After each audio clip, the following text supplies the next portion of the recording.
So let's start off by understanding that life, what we call life, is a process of construction and production on one hand, and destruction and utilization on the other hand.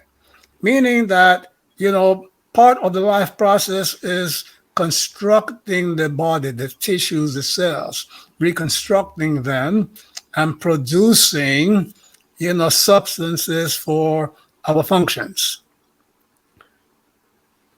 And the utilization of the body and these substances that our body creates is destructive. You see that? Mm-hmm. You use up, you destroy, you break down, and then it's followed by another cycle of rebuilding and reconstructing and so forth.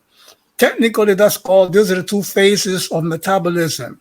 Anabolism, or construction and rebuilding and so on, production, and catabolism, destruction.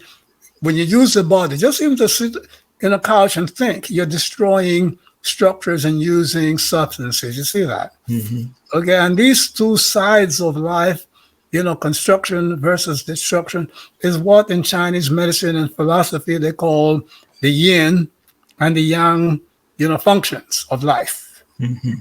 Or in Kemet, we call it, the yin is called the tefnut, and the yang is called the shu. Mm-hmm. You see that?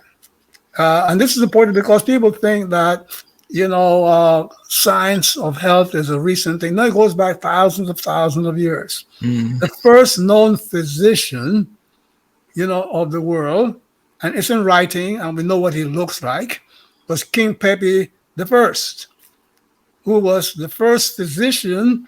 Okay, he wrote books on health, and he lived for over 100 years. You see that? Mm-hmm. Okay, and what we call Western medicine is really, a compendium of Kemetic medical books. Mm-hmm. You see that?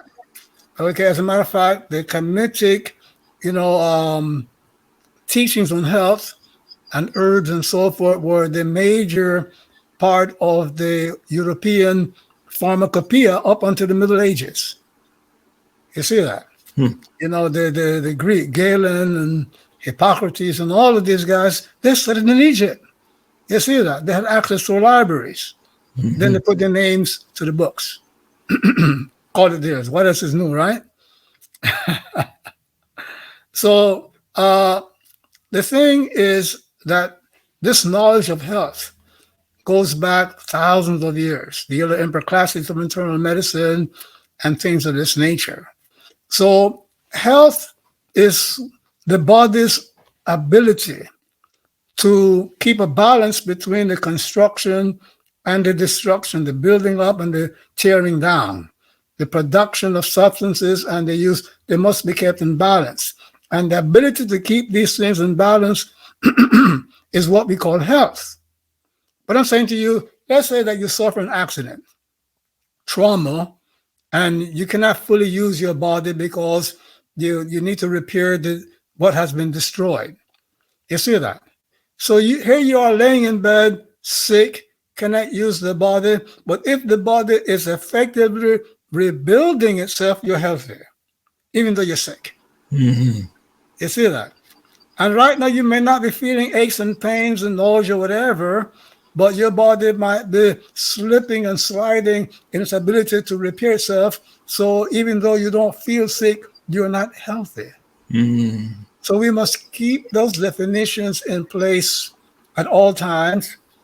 Why? Because it enables us to understand the major cause of unhealth.